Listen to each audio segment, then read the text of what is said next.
What is right to work? It sounds easy enough. In fact, it sounds like something anyone could support. The right to work. Who doesn't support someone's right to work? I mean, even the former governor of Indiana, Mitch Daniels, supports it. Just ask him. Went right to work. How significant is that in attracting jobs to a particular state? It's very significant and more than you're going to read.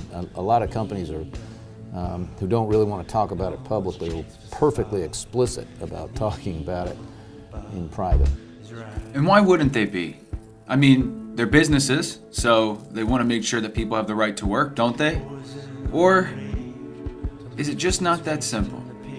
Why would they be so explicit about talking about people having the right to work in private? Well, to answer that question, we need to first answer a few more questions beforehand. Collective bargaining is one of those things that sounds more difficult than it really is. Essentially, it's just when a bargaining unit, the workers, will sit down and negotiate with their employer. They'll talk about things like wages, benefits, and working conditions. Without collective bargaining, the bargaining unit is essentially useless. For example, if you were to hand a list of demands by yourself to your employer, they'd most likely hand them back to you and laugh. And furthermore, if you were to hand a list of demands to your employer from you and a couple of your coworkers, they're probably still going to hand them back to you and laugh.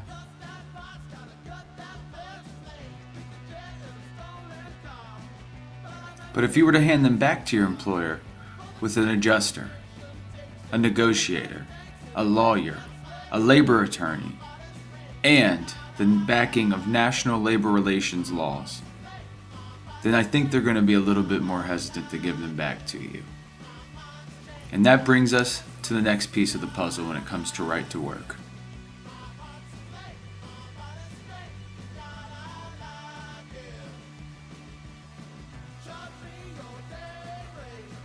Now, we've talked about the collective bargaining services that unions provide, and you're probably wondering, how do they pay for these services? Well, that's where union dues and fair share fees come into play. Both are different, but both are contributions that employees who are covered under the collective bargaining contract pay to the union in order to have the union contract enforced and protected. Understanding the difference between union dues and fair share fees is the most important part to understand when talking about right to work. As you can see here, the teachers union has theirs broken down the same way, into fees and dues. But what we need to be paying close attention to are the fees. The fees seem to be the source of the problem when it comes to right to work. You're probably wondering, why did Mitch Daniels say that businesses were explicit and private about being supportive of right to work legislation? Besides, it's not them that have to pay the fair share fee. In fact, they don't even have to pay the dues. Those are all contributions from the employees that work for the businesses. Well, here's why. Members of the union pay the dues, and non-members pay the fees. But everyone has to pay because even non-members are still a part of the bargaining unit, and all of the bargaining unit benefits from the bargaining services. And right to work states it takes away the fair share fee, leaving only the supporters, the members, paying the dues. And what happens then is you have a system of free riders and you have a system of supporters. And the supporters can eventually leave as well. However, the bargaining services are still the same because everyone is still a part of the bargaining unit.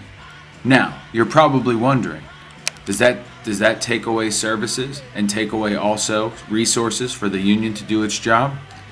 You're sure right, it does. And that's exactly what businesses want, to throw off the balance between management and labor in favor of management. So the union has less support, fewer resources, and fewer funds. Consequently, workers get fewer benefits.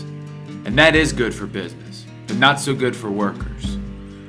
We already know that workers who are unionized make more money and have better wages and have better benefits.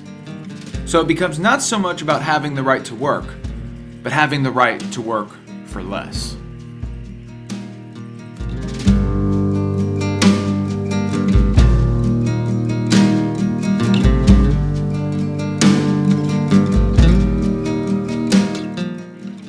So call your governor and United States senators and let them know you do not support weakening unions in favor of big business.